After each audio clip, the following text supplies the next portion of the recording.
ఈ దినమునకు ఏర్పాటు చేయబడినటువంటి వాక్య భాగము మత్తయి సువార్త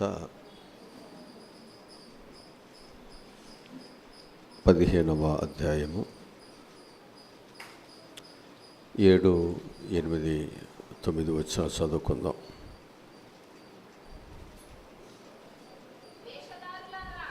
వేషధారులారా, ఈ ప్రజలు తమ పెదవులతో నన్ను ఘనపరచుదురు గాని వారి హృదయము నాకు దూరముగా ఉన్నది. మనుషులు కల్పించిన పద్ధతులు దైవోపదేశములని బోధించుచు వారు నన్ను వ్యర్థముగా ఆరాధించుచున్నారని యెషయా మిమ్మల్ని గూర్చి ప్రవచించిన మాట సరి అని వారితో చెప్పి చాలు. ఇక్కడ మనము జ్ఞాపకం చేసుకుంటే,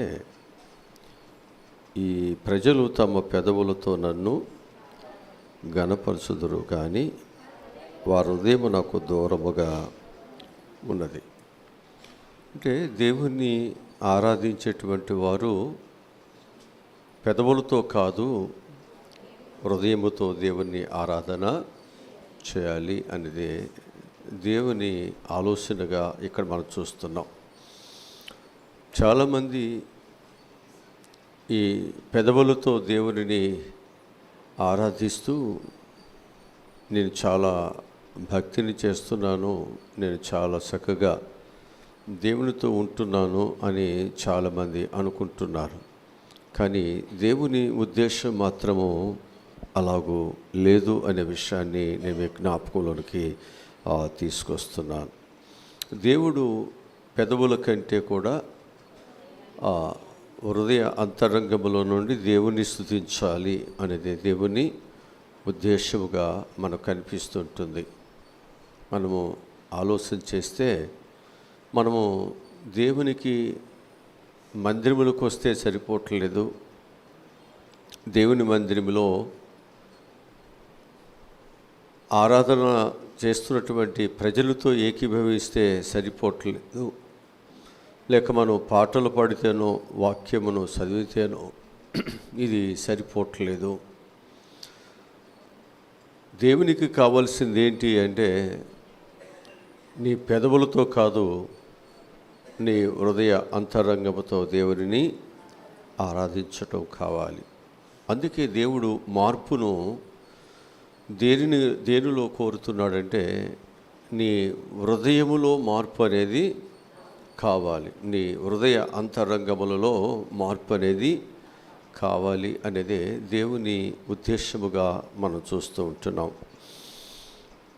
చాలామంది మనం చూస్తే, ఆనాడు ప్రవక్త కూడా చెప్తాడు, మీరు అడుసుగోడకి గచ్చుపోతను పూసినట్లుగా మీరు ఉన్నారు. అంటే మీరు పైకి గట్టిగా లేకపోతే ఒక సిమెంటు గోడలాగా కనిపిస్తున్నారు, కానీ లోపలంతా మట్టి మాత్రమే. అలాగనే ఆనాడు ఉన్నటువంటి శాస్త్రులతో పరిశీలితో దేవుడు కూడా ఏమన్నాడంటే, మీరు పైకి తెల్లగా ఉన్నారు, లోపల మాత్రము కుళ్ళినటువంటి ఆ స్థితితో ఉన్నారు, శవములాగా మీ జీవితాలు ఉన్నాయి, అందుకే మీరు సున్నము కొట్టిన సమాధులు అని దేవుడు చెప్పాడు. అలాగనే ఇంకా వాళ్ళతో ప్రభు చెప్పిన మాట ఏమిటంటే, మీరు పళ్ళెమునకు వెలుపలు కడుగుతున్నారు, లోపల మాత్రము అలాగే ఉంచబడుతుంది అని చెబుతున్నాడు. అంటే మనిషి యొక్క జీవితంలో పై అలంకరణకి ఎక్కువ ప్రాధాన్యత ఇస్తున్నాం. పై అలంకరణ దేవుడు కోరట్లేదు అని వాక్యం చెబుతుంది. పై అలంకరణ కంటే కూడా దేవుడు ఏం కోరుతున్నాడు అంటే, నీ అంతరంగమును దేవుడు కోరుతున్నాడు. నీ అంతరంగములో ఉన్న పరిశుద్ధతను దేవుడు కోరుతున్నాడు. నీ అంతరంగమున్నటువంటి సత్యాన్ని దేవుడు కోరుతున్నాడు. నీ అంతరంగము నుంచి వచ్చేటువంటి ఒక పరిశుద్ధతను దేవుడు కోరుతున్నాడు తప్ప పై వేషధారణ దేవుడు కోరట్లేదు. అందుకు దేవుడు ఆశించేటువంటిది ఏమిటంటే, ఈ ప్రజలు తమ పెదవులతో నన్ను గణపరుచుతున్నారు కానీ వారి హృదయము నాకు దూరముగానే ఉన్నది. అంటే దేవుని పిల్లలుగా దేవుని దగ్గరకు వచ్చినప్పుడు మన హృదయాలు ఎలా ఉండాలంటే దేవునికి దగ్గరగా ఉండాలి. మన మనసు, మన తలంపులు, మన ఆశలన్నీ విడిచిపెట్టి మనం దేవునికి సమీపస్తులుగా మనము ఉంచబడాలి. అందుకే దేవుడు దూరస్తులైన మనలను ఆయన సమీపస్తులుగా ఆయన చేసుకున్నాడు. ఎక్కడో పాపములో, శాపములో, లోకములో, చెడులో ఉన్న మనలను దేవుడు తన పరిశుద్ధమైనటువంటి రక్తం చేత కడిగి దేవుడు మన నీతిమంతులుగా చేసి ఆయన బిడ్డలుగా ఉన్నటువంటి గొప్ప భాగ్యమును దేవుడు మనకు అనుగ్రహించాడు. ఇంత గొప్ప భాగ్యమును దేవుడు మనకు అనుగ్రహిస్తే మనం ఏమైపోతున్నామంటే లోకాన్ని విడిచిపెట్టలేకపోతున్నాం, చెడుని విడిచిపెట్టలేకపోతున్నాం, లోక స్నేహాలు విడిచిపెట్టలేకపోతున్నాం, మనుషులు కల్పించినటువంటి అనేకమైనటువంటి వాటిని మనం ఇంకా విడిచిపెట్టలేకపోతున్నాం. అందుకే మనము దేవునికి దగ్గరగా ఉండి ఆయనతో కలిసి నడవలేకపోతున్నాం. ఆయనతో కలిసి మన ప్రయాణం సరిగ్గా సాగట్లేదు అనేది మనం గుర్తించాలని నేను మీకు జ్ఞాపకం చేస్తుంటున్నాం. కనుక ఈరోజు మన యొక్క జీవితాలలో ప్రభుని గణపరచటము అనేటువంటిది ఎలా ఉండాలి, దేవుణ్ణి గణపరచువారు ఎలాగూ ఉండాలి, ఎలా ఉంటే దేవుని గణపరుస్తారు అనేది నేను కొన్ని మాటలు నేను మీకు చూపిస్తాను. పరిశుద్ధ గ్రంథముల నుండి మార్కు సువార్త 7వ అధ్యాయము 6వ వాక్యాన్ని చదువుకుందాం. మార్కు సువార్త 7వ అధ్యాయము. అందుకు ఆయన వారితో ఇలాగూ చెప్పెను, ఈ ప్రజలు పెదవులతో నన్ను గణపరచుదురు కానీ వారి హృదయము నాకు దూరముగా ఉన్నది. చాలు. అంటే ఈ ప్రజలు ఎలా ఉన్నారు? ఈ ప్రజలు ఎలా ఉన్నారు? పెదవులతో గణపరుస్తున్నారు కానీ హృదయం మాత్రము దూరముగానే ఉంది. ఇప్పుడు దేవుడికి కావాల్సింది పెదవుల, హృదయమా? కదా. చాలామంది యొక్క జీవితాల్లో మనం చూస్తే వారు పెదవులతో దేవుని గణపరుస్తూ నేను ఎంతో భక్తి చేస్తున్నాను, నేను ఎంతో దేవుని బిడ్డగా నా యొక్క జీవితాన్ని నేను గణపరుస్తున్నాను అనేటువంటి ఒక భావంతో వారి యొక్క జీవితంలో సరైనటువంటి భక్తిలోనికి, సరైనటువంటి విధానంలోనికి రాలేకపోతున్నాం. అది కాదు దేవుడు ఆశించేటువంటిది. దేవుడు ఆశించేటువంటిది ఏంటంటే పెదవులతో కంటే కూడా నీ హృదయముతో దేవునిని ఆరాధన చేయాలి. అందుకే నన్ను ఆరాధించువారు ఆత్మతోనూ సత్యముతోనూ నన్ను ఆరాధించువారై ఉండాలి ప్రభు ఆశపడుతున్నాడు. కనుక మన యొక్క ఆరాధన అనేటువంటిది దేవుని బిడ్డలుగా మనం హృదయపూర్వకముగా దేవునిని మనము ఆరాధన చేయాలి. అలా ఎవరైతే చేస్తుంటున్నారో వారి ఆరాధన దేవుడు అంగీకరిస్తాడు. ఆ ఆరాధనలో అక్కడ గంభీరత్వమో, ఆ ఆరాధనలో ఎక్కువగా ఒకవేళ సౌండ్ సిస్టమో, లేకపోతే ఆ ఆరాధనలో ఎక్కువగా మ్యూజిక్లు అవసరం లేదు, కానీ నీ హృదయములో దేవుని గణపరిచేటువంటి ఆ భావం ఎప్పుడైతే నీలో ఉంటుందో దానిని బట్టి దేవుడు ఆనందిస్తాడు. ఈ పై ఉన్నటువంటి ఈ మెరుపుని, ఈ పై ఉన్నటువంటి ఆ నులుపుని, ఆ పైన ఉన్నటువంటి ఆ పూత ఏదైతుందో దానిని ఎప్పుడు దేవుడు ఇష్టపడట్లేదు అనేటువంటిది మనందరం కూడా తెలుసుకోవాలని నేను మీకు జ్ఞాపకం చేస్తూ ఉంటున్నాను. సామెత గ్రంథము 23వ అధ్యాయము 26వ వాక్యాన్ని చదువుదాం. నా కుమారుడా, నీ హృదయము నాకిమ్ము, నా మార్గములో నీ కనులకు ఇంపుగా. అంటే ఇక్కడ హృదయాన్ని ఎప్పుడైతే దేవునికి ఇస్తామో అప్పుడు దేవుని మార్గాలు మన కనులకు ఎలా ఉంటాయి? చాలా ఇష్టంగా ఉంటాయి. అదే మన హృదయం దేవునికి ఇవ్వలేదు అనుకోండి, దేవుని మార్గాలు మనకు ఎలా ఉంటాయి?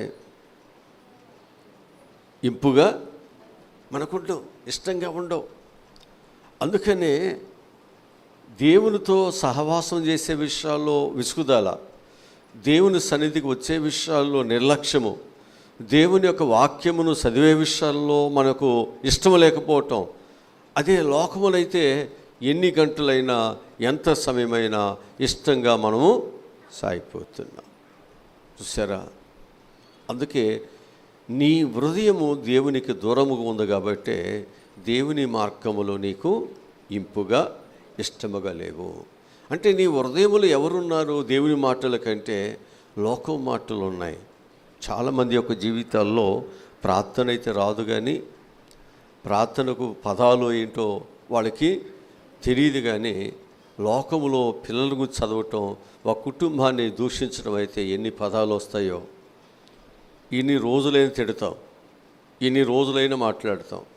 ఆ పదాలు బాగా ఉన్నాయి మన హృదయంలో, కానీ ఏమీ లేవు. అంటే దేవుని వాక్యం మనలో ఉండలేదు. అందుకే మనం ప్రార్థన చేయలేము, నోరు తెరవలేము. అనేక సంవత్సరాలు మన యొక్క జీవితాలలో దేవునితో ఉంటున్నప్పటికీ కూడా మన బంధము ఇంకా దేవునితో ఏం చేయట్లేదు అంటే మనం బలపరచుకోలేకపోతున్నాం. ఆయనతో మనము చక్కగా మనము బలపడి మన విశ్వాసతను మనం ముందుకి తీసుకువెళ్ళలేకపోతున్నాం.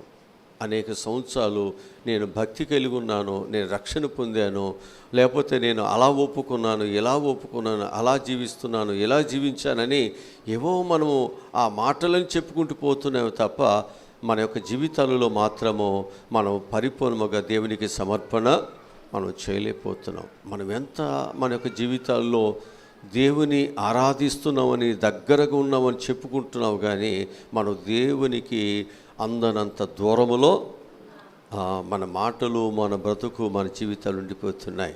అలా నువ్వు ఉన్నంత కాలము నీ జీవితంలో దేవునిని మహిమపరచలేవు, దేవునిని ఘనపరచలేవు.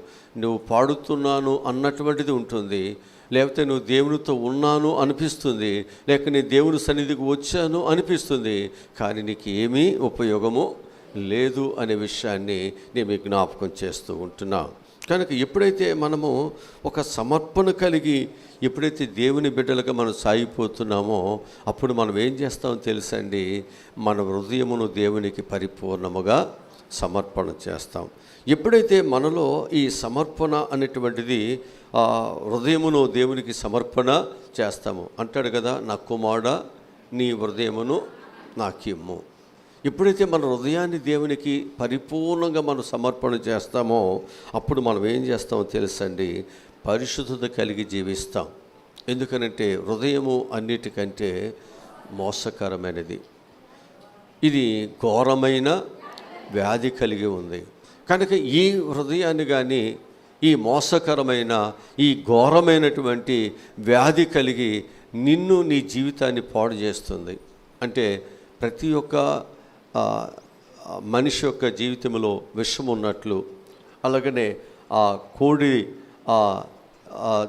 కోడిలో ఆ శరీరంలో ఆ చేదు ఉన్నట్లు కదా, ప్రతి ఒక్క మనిషి యొక్క జీవితంలో కూడా ఏముంటుంది అంటే అనేకమైనటువంటి విషపూరితమైనటువంటి ద్వేషాలు, కోపాలు, చెడు, ఓర్చుకోలేనివి, రకరకాలవన్నీ మనలో ఉండిపోతున్నాయి. అందుకే ప్రభు మనతో మాట్లాడుతున్నాడు, దేవుని యొక్క పిల్లలు అనేటువంటి వారు సమర్పణ కలిగి మనం ఉండాలి. ఆ సమర్పణలో త్యాగాలు ఉంటాయి, ఆ సమర్పణలో లాభ అపేక్ష ఉండదు, ఆ సమర్పణలో జీవించువాడును నేను కాను, నేను క్రీస్తు కొరకే జీవిస్తున్నాను అనేటువంటి ఒక సమర్పణతో వారు జీవిస్తూ ఉంటారు. ఆ సమర్పణలో నా బ్రతుకు తెరువు, నా కుటుంబం, నా పిల్లలు, నేను బ్రతకాలి అనేటువంటిది మనలో ఉండదు. అలాంటిది మనలో లేనప్పుడు మోసము, అబద్ధాలు, లేకపోతే హత్యలు, లేకపోతే వారిది దోసుకోవాలి, వీడిది దోసుకోవాలి, ఒక్కరిదే నాకు కావాలి అనేటువంటిది ఇది మనకుండదు. ఇలాంటి ఆలోచనలు మనలోనికి రావు. ఇలాంటిది ఎప్పుడైతే మనలో ఉండదో అప్పుడు మనం ఎలా ఉంటామంటే పరిశుద్ధత కలిగి మన జీవితాలు, పరిశుద్ధత కలిగినప్పుడు మంచి ఆలోచనలు వస్తాయి, మంచి స్నేహాలు ఉంటాయి, మంచి జీవితాలు ఉంటాయి, మంచిగా దేవునితో నడవాలి అనేటువంటి ఆశ, కోరిక మనలో వచ్చేస్తూ ఉంటుంది. కనుక రెండవదిగా మనం చూసినట్లయితే ఈ సమర్పణలో హృదయమును ఎప్పుడైతే మన దేవునికి సమర్పణ చేస్తున్నామో అప్పుడు మనము పరిశుద్ధులుగా మనకు జీవితాలు ఉండటానికి ప్రయత్నము ఖచ్చితంగా చేస్తాం. ఇర్మీయా గ్రంథము 26వ అధ్యాయము 2-3 వచనాలు చదువుదాం. ఇర్మీయా గ్రంథము 26వ అధ్యాయము. యెహోవా ఆజ్ఞ ఇచ్చినదేమనగా, నీవు యెహోవా మందిర ఆవరణములో నిలిచి నేను నీకు ఆజ్ఞాపించు మాటలన్నిటినీ యెహోవా మందిరములో ఆరాధించటానికి వచ్చు యోధా పట్టణస్థులందరికీ ప్రకటించుము. అది వాటిలో ఒక మాట అయినా మనం ఏం చేయకూడదంట, చెప్పకుండా విడవకూడదు. దేవుని ఆరాధన చేయటానికి వచ్చినటువంటి ప్రతి ఒక్కరూ కూడా పరిశుద్ధులుగా ఉండాలి. వారిలో దుర్మార్గం అనేది ఉండకూడదు. చాలామంది యొక్క జీవితాలలో దుర్మార్గమును అలాగే పెట్టుకుని మనం పాటలు పాడుతున్నాం, బాప్తిసాలు తీసుకుంటున్నాం కదా. మనలో చెడు, ద్వేషము, ఇవన్నీ పగ, ఇవన్నీ కూడా మనలో పెట్టుకుని మనం దేవుని మందిరములోనికి వచ్చేస్తున్నాం. ఇలా నీ జీవితము మార్పు చెందుకోకుండా ఇలా ద్వేషాలతో, కోపాలతో, లేతే దేవునికి వ్యతిరేకమైనటువంటి పరిస్థితులతో మన జీవితాలు ఉంచబడినంత కాలము నీవు ఆరాధన చేయటానికి యోగ్యురాలివి కాదు. నేను దేవుని బిడ్డను అని మనం చెప్పుకోవటానికి మనకు అర్హత లేదు. లేకపోగా నీవేం చేస్తున్నావంటే నీ హృదయంలో ఉన్న చెడు, దుర్మార్గమును బట్టి, నువ్వు బయట ప్రవర్తించుట బట్టి దేవుని బిడ్డలేంటి ఇలా ప్రవర్తిస్తున్నారు అని దేవుని నామాన్ని దోషణ పాలు చేస్తూ అనేకులు దేవుని మందిరములకు రాకుండా మనం ఏం చేస్తున్నామంటే మనము అడ్డు ద్వారాలుగా ఉండిపోతున్నాం. కనుక దేవుని పిల్లలు అనేవారు దేవునికి అడ్డుగా ఉండకూడదు, దేవుని ఆరాధనకు అడ్డుగా ఉండకూడదు. దేవుని యొక్క ఆరాధనను మనము గణపరచటానికి మనం ఎప్పటికప్పుడే మనం ఏం చేయాలంటే అడ్డుగా వచ్చే ప్రతి పాపాన్ని, దోషాన్ని, చెడుని మనము విడిచిపెట్టేసి మనం ఏం చేయాలంటే పరిశుద్ధత కలిగిన వారుగా మనము ఉండాలి. ప్రభువు అంటాడు కదా, నన్ను ఆరాధించువారు ఆత్మతో సత్యముతో ఆరాధించాలి. చక్కని ఆరాధన, ఇది ఆత్మీయమైనటువంటి ఆరాధనగా ఉండాలి. ఇదేదో ఉద్రేకముతోనో మరొక విధముగా కూడినటువంటిది కాదు. ఇది చాలా పవిత్రమైనది, చాలా దేవునికి ఇష్టమైనటువంటిది. ఈ ఆరాధనలో లోకము రాకూడదు, చెడు రాకూడదు, ఉద్రేకాలు రాకూడదు, దేవునికి వ్యతిరేకమైనటువంటి పరిస్థితులు ఏవి రావటానికి వీలు లేదు. ఎందుకని అంటే వాడలోనికి, నావలోనికి నీరు రాకూడదు. నీరు వస్తే ఏమవుతుంది, అది మునిగిపోతుంది. అది నీరు రాకుండా ఆ నీటిలో ఉన్నంతకాలము ఎంత సమయమైనా, ఎంత దూరమైనా సురక్షితంగా ప్రయాణము చేస్తుంది. ఎప్పుడైతే దానిలోకి నీరు వస్తుందో అది ఏమైపోతుంది, ప్రయాణము చేయలేదు, మునిగిపోతుంది. అట్లాగే ఒక విశ్వాసి యొక్క జీవితంలోనికి పరిశుద్ధత కలిగి జీవించవలసిన మనము, పరిశుద్ధతలో దేవునిని ఆరాధన చేయవలసిన మనము, పరిశుద్ధతలో దేవునితో కలుసుకుని దేవునిని గణపరచవలసినటువంటి మన యొక్క జీవితాలలో లోకం అనేది, చెడు అనేది, ఆశలు అనేవి, కోరికలు అనేవి, లేకపోతే స్వార్థం అనేది, నేను అనేటువంటిది ఎప్పుడైతే మనలోకి వస్తుందో, నేను అనేటువంటిది మనలోకి వస్తే ఎదుటి వారిని మనం ఏం చేయలేం, ప్రేమించలేం. వారు మనతో కలిసి ఉండటానికి ఇష్టపడలేం. నేనేంటి, వాళ్ళేంటి అనేటువంటి తక్కువ చూపు, తక్కువ స్థితి వారిని మనం చూస్తూ ఉంటాం. అందుకే దేవుడు చెప్పేటువంటి మాట ఏమిటంటే, ఎవరైనా నన్ను ఆరాధన చేయాలి అనుకున్నప్పుడు వారు ఏం చేయాలి అంటే, వారి పెదవులతో కాదునైనా వారి హృదయ అంతరంగముతో వారు దేవునిని ఆరాధన చేయాలి. ఎప్పుడైతే హృదయ అంతరంగముతో దేవునిని ఆరాధన చేస్తూ ఉంటున్నారో వారు చక్కని సమర్పణ కలిగి ఉంటారు. ఆ సమర్పణలో వారు ఎలా ఉంటారంటే వారి హృదయాన్ని పూర్తిగా దేవునికి వారు సమర్పణ చేస్తారు. ఆ హృదయాన్ని ఎవరైతే దేవునికి సమర్పణ చేస్తున్నారో వారు పరిశుద్ధతను ప్రేమిస్తారు, పరిశుద్ధ కలిగి జీవించడానికి వారు ప్రయాసపడతారు. పరిశుద్ధ కొరకు వారు ఏం చేస్తారంటే లాభకరమైన వాటిని కూడా పెంటతో సమానముగా ఎంచుకుని వారు జీవించడానికి ఇష్టపడతారు. వారిలో త్యాగాలు వస్తాయి, వారిలో సమర్పణ వస్తుంది. వారు దేవుని బిడ్డలుగా ఉండటానికి గొప్ప భాగ్యం అనేది దొరుకుతుంది అని నేను మీకు జ్ఞాపకంలోని తీసుకొస్తూ ఉంటున్నాను.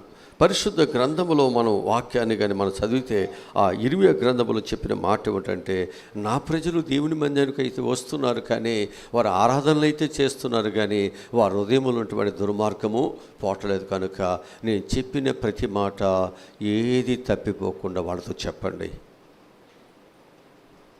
వారు ఆరాధించేటువంటి వారు ఎలాగూ ఉండాలి, వారి దుర్మార్గతలు అన్నీ విడిచిపెట్టాలి. యోబు గ్రంథంలో చెబుతాడు కదా, నీ గుడారములో ఉన్న దుర్మార్గతను నీవు విడిచిపెట్టు, తొలగించుకో. అప్పుడు నీ స్థితి కొద్దిగా ఉన్నను నీవు మహా అభివృద్ధిలోనికి వెళతావు.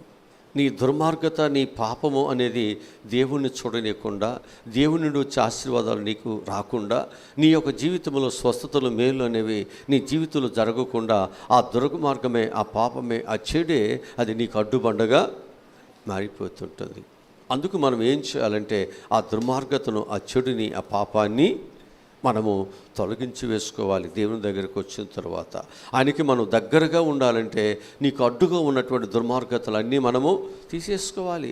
అది నీకు ఎలాంటిదైనప్పటికీ దానిని క్రీస్తు కొరకు నష్టముగా, పెంటతో సమానముగా ఎంచుకోగలిగితేనే నువ్వు ప్రభుతో నువ్వు కలిసి చక్కని ప్రయాణము చేయగలుగుతావు అనే విషయాన్ని నేను మీకు జ్ఞాపకంలోనికి తీసుకొస్తున్నాను. ఎప్పుడైతే మన యొక్క జీవితాలలో ఈ దుర్మార్గమును విడిచిపెట్టి ఈ దుర్మార్గముల నుండి మనం బయటకు వచ్చేసి ఎప్పుడైతే మనము దేవునితో బ్రతకాలనుకుంటున్నామో అప్పుడు విధేయత వస్తుంది, అప్పుడు వినయం వస్తుంది, అప్పుడు భయభక్తులు వస్తాయి, అప్పుడు దేవుని కొరకు బ్రతకాలనేటువంటి తపన, ఆశ మనకు వస్తుంది. ఎప్పుడైతే మనలో ఈ తపన, ఈ ఆశ వస్తుంటుందో ఇక జీవించువాడును నేను కాను, నేను క్రీస్తు కొరకు నేను జీవిస్తాను. ఈ దేహము నాది కాదు, ఇది దేవునిది. కనుక ఈ దేహముతో నేను దేవునిని ఘనపరుస్తాను, దేవుని మహిమపరుస్తాను. చూసారా, ఎప్పుడైతే మన యొక్క జీవితాల్లో పరిశుద్ధత అనేది వస్తుందో, దుర్మార్గాన్ని మనం తీసేసుకుంటున్నామో, విధేయత కలిగి మనం బ్రతుకుతాం, వినయంతో బ్రతుకుతాం, తగ్గింపుతో బ్రతుకుతాం, భయముతో బ్రతుకుతాం. దేవుడు అంటే మనకు ఒక రెస్పెక్ట్ అనేటువంటిది ఉంటుంది. లేకపోతే మనం అసలు పెద్దగా మనం పట్టించుకొని ఆదివారం వస్తే వెళ్ళాలి అన్నట్టుకుంటాం, లేకపోతే ఏదో మనం బైబిల్ పట్టుకుని వెళ్ళాలి అన్నట్లుగా మనం ఉంటాం, లేకపోతే నేను బాప్తీసం తీసుకున్నాను కాబట్టి నేను ఇలా ఉండాలి అని అనుకుంటాం తప్ప మనలో ఏమాత్రము కూడా విధేయత అనేది, దేవుడు అంటే గౌరవం అనేది మనకు, ఆయన మాట అంటే గౌరవం అనేది మనకు ఉండదు. అయ్యో నేను ఈ పని చేయటానికి తగిన వాడిని కాదే అనేటువంటి భయం కూడా మనకుండదు. ఆయన మాటన్నా లెక్కుండదు, ఆయన సన్నిధన్నా లెక్కుండదు, ఆయన సేవకులన్నా లెక్కుండదు. ఆయనతో సహవాస సంబంధంలో మనం చేస్తున్న పొరపాట్లు దేవుడు గద్దిస్తున్నా మనం లెక్క చేయకుండా మన యొక్క విధానాన్ని, మన పాపాన్ని మనం కొనసాగించేస్తూ వెళ్ళిపోతాం. లోక సంబంధమైనటువంటి జీవిత విధానాలు కొనసాగిస్తూ వెళ్ళిపోతాం. దేవునికి వ్యతిరేకమైనటువంటివి వద్దన్నప్పటికీ కూడా వాటిని అలాగే మనము కొనసాగిస్తున్నాం. ఎందుకని అంటే దేవుడు అంటే మనకు అంత గౌరవం అనేది మనకు లేదు. గౌరవం ఉంది అంటే ఏం చేస్తాం మనము ఆ విధేయతను, వినయమును, మనము ఆయన మాట అంటే భయమును ఖచ్చితంగా కలిగి ఉంటుంది. నేను దేవునికి చెందినవాడు కదా, నేను ఇలాగూ చేయటానికి నేను తగినవాడిని కాదు కదా అని ఏం చేస్తాం, దూరముగా చెడుకి, పాపానికి, ఆ చెడు అలవాట్లకి మనం దూరంగా పారిపోతాం. వాక్యము నుండి మత్తయి సువార్త 15వ అధ్యాయము 6వ వాక్యము నుండి చదువుదాం.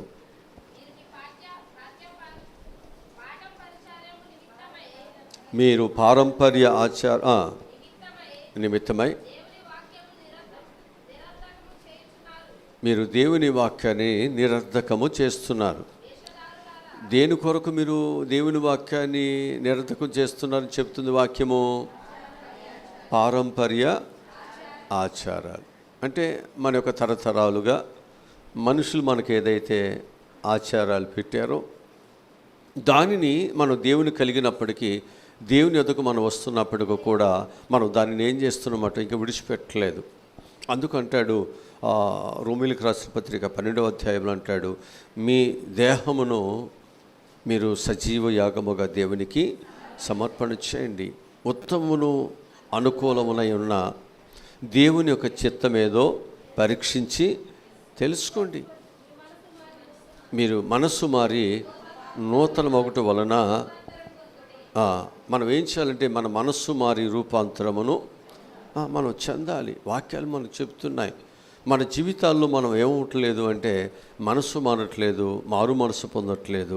బాప్తిసం తీసుకుంటున్నాం, ప్రభు వల్లలోకి వస్తున్నాం, ఆరాధన చేస్తున్నాం, దేవుని బిడ్డలుగా బైబిల్ పట్టుకు దేవుని మందిరానికి వచ్చేస్తున్నాం. ఇలా మన జీవితం ఉన్నంత కాలము ఏంటి ప్రయోజనము? ఇలా నువ్వు దేవుని మాట వినకపోతే, ఇలా నువ్వు దేవునికి విరోధముగా ఇంకా నీ జీవితాన్ని ఇలాగే నువ్వు కొనసాగిస్తుంటే ప్రభు అంటున్నాడు, నీవు చెప్పునైన వారితో వాక్యం అంతే, వారిని ఎప్పుడు వేరు చేయాలో, వారికి ఎప్పుడు ఏ విధముగా శిక్షించాలో అది నేను చూసుకుంటాను అని చెప్తున్నాడు. కనుక పగ తీర్చుకోవటం నీ పని కాదు, అది దేవుని వశములే ఉంది, అది దేవుడు చేస్తాడు. ఇది అందుకే గోధుమలను గురుగులను నేను వేరు చేస్తాను, నా చేతిలో ఉంది. ఒక పోత పోసేటువంటి వాడు మంచి వాటిని చెడుని ఏ విధంగా పోత ద్వారా వేరు చేస్తారో, మంచివి ఇంట్లోకి వస్తాయి, చెడుని అగ్నితో కాల్చేస్తారు కదా. అట్లాగే ఒకరోజు ఉంది, గోధుమలను గురుగులను వేరు చేసినట్లు, వెలుగుని చీకటిని వేరు చేసినట్లు, అలాగనే సూర్యుని వెలుగుని లేకపోతే పగలుని రాత్రిని వేరు చేసినట్లు, పగలని రాత్రిని వేరు చేసినట్లు, గొర్రెలను మేకలను వేరు చేసినట్లు దేవుడు కూడా సంఘములో భక్తి కలిగిన వారిని, భక్తి లేని వారిని కూడా వేరు చేసే రోజు ఒకరోజు ఉంది. అప్పుడు వరకు కూడా నీవు దేవుని వాక్యం చెబుతూనే ఉండు. వారు వింటే దేవుని ఆశీర్వాదాలు వారు చూస్తారు, లేకపోతే పనికి మాలిన ప్రతి చెట్టుని నరికి పారవేస్తాను. నేను ఆజ్ఞాపించేంత వరకు మీరు ఏమి వాటి జోలికి వెళ్ళవద్దు, తీర్పు తీర్చొద్దు. తీర్పు తీర్చడానికి నువ్వేమి చేయొద్దు. ఉన్నది దేవుని వాక్యాన్ని చెప్పండి. వారు భయము కలిగి, విధేయత కలిగి దేవుని వాక్యానికి వారు గౌరవించినట్లయితే వారు మార్పు చెందుతారు. ఒకవేళ వారు మార్పు చెందుకోకుండా, దేవుడంటే గౌరవం లేకుండా వారు ఒకవేళ జీవిస్తూ ఇలాగే బ్రతుకుతాను అనుకుంటే, దేవుడు ఒకరోజు అంటున్నాడు, వాత వేయబడిన మనస్సాక్షి కలిగిన వారుగా నేను విడిచిపెట్టేస్తాను. వాత ఎప్పుడైనా కలుస్తుందా? శరీరంతో, మిగతా శరీరంతో కలుస్తుంది. అది మట్టిలో కలిసేంత వరకు కూడా ఆ వాత అలాగే, ఆ మచ్చ అలాగే ఉండిపోతుంది. నువ్వు కలవలేవు ఇక దేవునితో, వాక్యముతో కలవలేవు, పరిశుద్ధులతో కలవలేవు, మార్పు చెందలేవు. దేవునితో కలిసి ఉండటానికి, బ్రతకటానికి, ఆయనతో మన యొక్క జీవిత సంబంధములు బలపరుచుకోవటానికి ఈ లోకములో ఉండవలసిన, విడిచిపెట్టవలసిన లాభకరమైన ఆశలు, కోరికలేవుతో వాటిని విడిచిపెట్టలేము.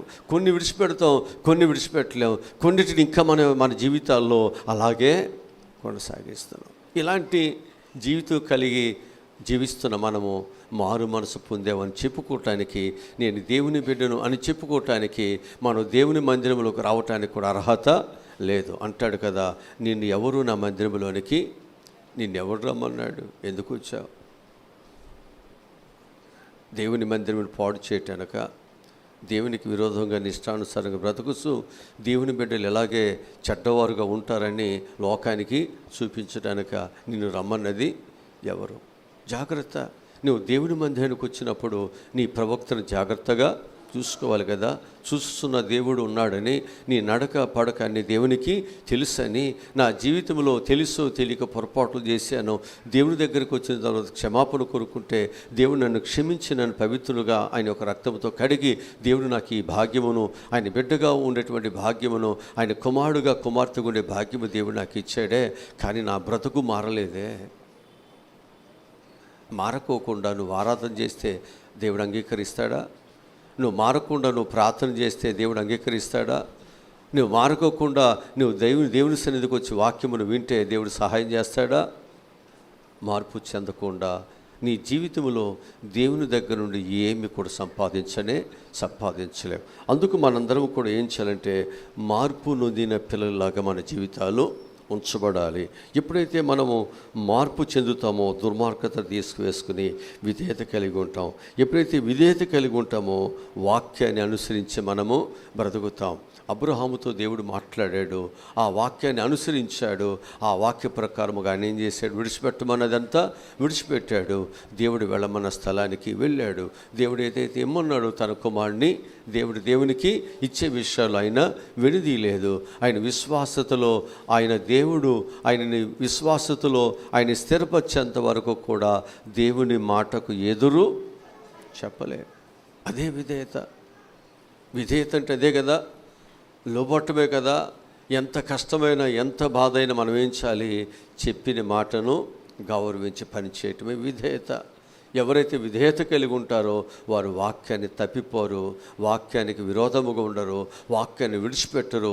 వాక్యం అంటే వారు ఎప్పుడు కూడా ప్రాణముగా భావిస్తారు, ఇష్టముగా ఉంటారు, దాన్ని ఇష్టముగా స్నేహం చేస్తారు, ఇష్టముగా పూజిస్తారు, ఇష్టముగా వింటారు. ఆ వాక్యమును నెరవేర్చటానికి వారు ఎవ్వరికి కూడా దేనికి కూడా భయపడరు. ఎప్పుడైతే నీవు దేవుని యొక్క బిడ్డగా విధేయతలోకి వస్తున్నావో ఆ విధేయత నేనేం చేస్తుందంటే వాక్యానుసారమైన బిడ్డగా నీ జీవితాన్ని మార్చివేస్తూ ఉంటుంది. దివారాత్రులు దాన్ని చదివేవాడుగా, దివారాత్రులు దేవునితో గడిపేవాడుగా, దివారాత్రులు దేవునితో సహవాసమును చేసేవారుగా మన జీవితాలు మారిపోతాయి. లేకపోతే మనం ఏం చేస్తామంటే దైవ సన్నిధిని చాలా తక్కువ చేస్తాం, దేవుని వాక్యాన్ని చాలా తక్కువ చేస్తాం, దైవ సన్నిధికి వచ్చే విషయాలు కూడా మనం చాలా తక్కువగా నిర్లక్ష్యంగా మనం ప్రవర్తిస్తాం. అలాగే దేవునికి ఇచ్చే విషయాలు కూడా మనం చాలా తక్కువగా మనం నిర్లక్ష్యంగా దేవునికి ఇస్తాం.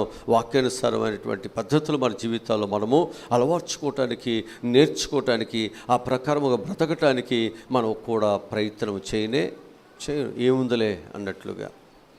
చాలా మంది యొక్క జీవితాల్లో ఎందుకు బాప్తిసం తీసుకున్నామో, అసలు ఎందుకు దైవ సన్నిధికి వస్తున్నామో, అసలు ఎందుకు బైబిల్ పట్టుకుని మన దేవుని దగ్గరికి వస్తున్నామో కూడా తెలియకుండా వారి యొక్క జీవితాలు గడిచిపోతున్నాయి.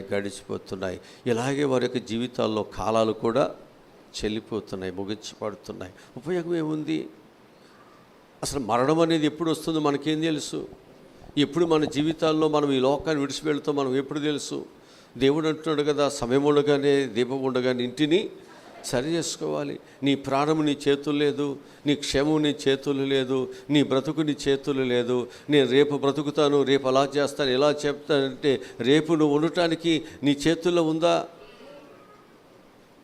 నేను ఇవన్నీ సంపాదించుకుని వ్యాపారములు చేసి నా పిల్లలకు అవి పెట్టి ఇవి పెట్టి సంపాదిస్తానంటే నీ ప్రాణం పోగొట్టుకుంటూ నువ్వేం చేస్తావు? నీ పిల్లలకి నీ ఆస్తి ఏంటి? నీ సంపాదన ఏంటి? నీ పరిస్థితులు ఏంటి? కనుక అవివేకగానో, అజ్ఞానిగానో, ఒక తెలివి తక్కువ వాడుగానో నీ ఉండవద్దు, నీ ప్రవక్త ఉండవద్దు.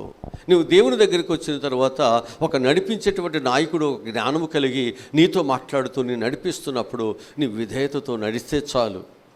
నువ్వేం ఆలోచించాల్సిన పని లేదు, నువ్వేదో జ్ఞానాన్ని అక్కడ ప్రదర్శించవలసిన పని లేదు.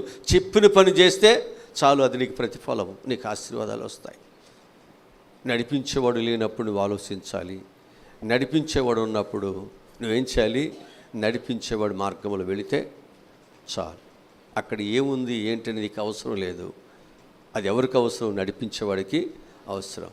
కనుక దేవుడు బిడ్డగా ఆయన నడిపిస్తున్నప్పుడు నీవు ఆయనకి అనుసరణలో, ఆయనకు విధేయతలో, ఆయన చెప్పినటువంటి మార్గములో నువ్వు జాగ్రత్తగా కానీ నడవగలిగినట్లయితే ఖచ్చితంగా దేవుని ఆశీర్వాదాలు నీ మీద ఉంటాయి, నీ కుటుంబం మీద ఉంటాయి, నీ జీవితాల మీద ఉంటాయి. అలా లేకుండా నువ్వు పేరుకు మాత్రమే ఒక క్రైస్తవునిగా నేను వెళ్ళాలి, బాప్తిసం తీసుకున్నావు కాబట్టి వెళ్ళాలి, లేకపోతే నేను బాప్తిసం తీసుకున్నావు కాబట్టి ప్రభు పాలలో ఉండాలి, ఇలా నువ్వు ఎప్పుడైతే నీ జీవితంలో ఇలాగే నువ్వు ప్రవర్తిస్తున్నావో నీ బ్రతుకులు ఇలాగే ఉంటావు.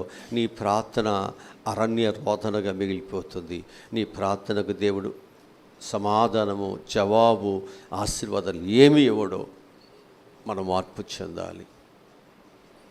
నీ ఆరాధన దేవునికి ఇష్టంగా ఉండాలి, నీ సమర్పణ దేవునికి ఇష్టంగా ఉండాలి. నీ హృదయము దేవునికి పవిత్రముగా ఇష్టముగా ఉండాలి. అప్పుడే నీవు విధేయత కలిగి వినయము కలిగి బ్రతుకుతావు. ఆ విధేయతలో ఎన్నో ఆశీర్వాదాలు ఉన్నాయి. ఒక అన్యుడైన జక్కయ్యకి ప్రభు దొరకగానే ఆయన ఏం చేశాడు? ప్రభు నేను నీ ఇంటికి వస్తానని చెప్పగానే ప్రభుని తన ఇంట్లోకి రప్పించుకోవడానికి ఏం చేశాడు? దుర్మార్గము, అక్రమము, అన్యాయము, మోసము, ఈ ధనాపేక్ష ఇవన్నీ తీసేశాడు. అంటే ప్రభుకు తెలుసు నీకేం కావాలో. మొదట ఆయన నీతిని వెతకండి, అప్పుడు నీకేం కావాలో అవి ఇస్తాడు. ప్రభు కోరేది ఏమిటంటే నీకు ఏది కావాలో అది నీకు తెలియదు, కానీ అది ప్రభుకి తెలుసు. నీకంటే ఎక్కువగా తెలుసు. నీకంటే ఎక్కువగా నీ విషయంలో ఆలోచిస్తున్నాడు. నీకంటే ఎక్కువగా నీ పిల్లల గురించి ఆలోచిస్తున్నాడు. నీకంటే ఎక్కువగా నీ కష్టాలలో ఆయన కన్నీరు కారుస్తున్నాడు. నువ్వు అనుకుంటున్నావు నాకు ఇన్ని కష్టాలు వచ్చినాయి, ఇంత ఏడుస్తున్నాను, నేను ఇన్ని బాధల్లో ఉన్నాను, నన్ను ఎవడు పట్టించుకోవటం అనుకుంటున్నావు. కానీ నేను పట్టించుకునేవాడు, నేను ప్రేమించే ప్రభువు ఉన్నాడు. ఆయన మాట వినండి చాలు.